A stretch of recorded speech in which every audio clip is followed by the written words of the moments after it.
D K she ಅವರು ನಮ್ಮ ಸಿದ್ದರಾಮಯ್ಯ ನಂತರ ಅವ್ರು ನಾವೊಬ್ಬ ಮುಖ್ಯಮಂತ್ರಿ ಅನ್ನೋಂಗಿದ್ದಾರೆ. ಮತ್ತು ಈಗ 2.5 ವರ್ಷ ಆದಮೇಲೆ ಅದನ್ನು ದುಂಬಿಡಿದ್ರೆ ಈಗ ಅದು ಸಾಕಷ್ಟು ಚರ್ಚೆಗಳಾಗ್ತಾಯಿದ್ದಾವೆ. ನಾನು ಚೀಫ್ ಮಿನಿಸ್ಟರ್ ಮಾಡಿರಿ ಅಂತೇಳಿ.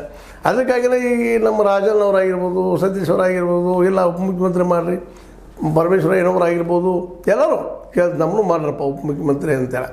ಮತ್ತು ತಳ ಸಮುದಾಯಗಳು, ದಲಿತರಾಗಿರ್ಬೋದು, ಇನ್ನೂರು ಸಮುದಾಯಕ್ಕೂ ಒಂದೊಂದು ಬರಲಿ ಉಪಾಧ್ಯಕ್ಷ ಅಂತೇಳಿ ಕೊಡ್ರಿ, ಅದು ನಮ್ಮ ಏನಪ್ಪ ಅಂತಂದ್ರೆ ಮುಖ್ಯಮಂತ್ರಿ ಅಂತೇಳಿ ಅನ್ನೋ ಬೇಡಿಕೆಗಳು ಇದ್ದಾವೆ.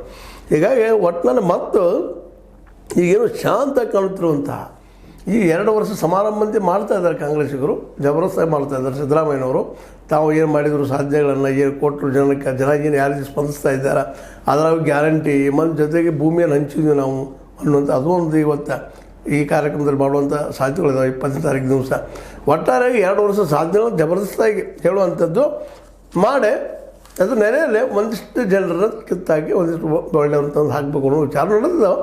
ಆ ಸಂದರ್ಭದಲ್ಲಿ ಅಧ್ಯಕ್ಷ ಸ್ಥಾನದ್ದು ಮತ್ತು ಉಪಮುಖ್ಯಮಂತ್ರಿ ಸ್ಥಾನದ್ದು ಮಾತು ಗಂಧರು ಹೇಳುವಂಥ ಸಾಧ್ಯತೆಗಳಿದ್ದಾವೆ. ಅದ್ರ ಜೊತೆಗೆ ಲಕ್ಷ್ಮಣ ಸವದಿ ಅವರನ್ನ ಮಿನಿಸ್ಟರ್ ಮಾಡ್ತಾರಾ ಈ ಸಲ ಅನ್ನೋ ಪ್ರಶ್ನೆನೂ ಅದಾವಿಲ್ಲ ಅಂತಲ್ಲ, ಮಾಡಬೇಕು. ಬಂದಿದ್ದವ್ರು ನೆಚ್ಚ ಕಾಂಗ್ರೆಸ್ಸನ್ನು ಇಲ್ಲಿಯವರು ಬದಲಾಗಿಲ್ಲ. ಯಾಕಂದರೆ ಜಗದೀಶ್ ಶೆಟ್ಟರ್ ಬಂದವ್ರು ಹೋಗಿಬಿಟ್ರು, ಮತ್ತು ಕಾಂಗ್ರೆಸ್ಸಿಗೆ BJPಗೆ ಮರಳಿ ಗೂಡು ಸೇರಿದರು. ಹಂಗೆ ಇವ್ರು ನಾಳೆ ಏನಾದರೂ ಆಗಬಾರ್ದು ಅಂತ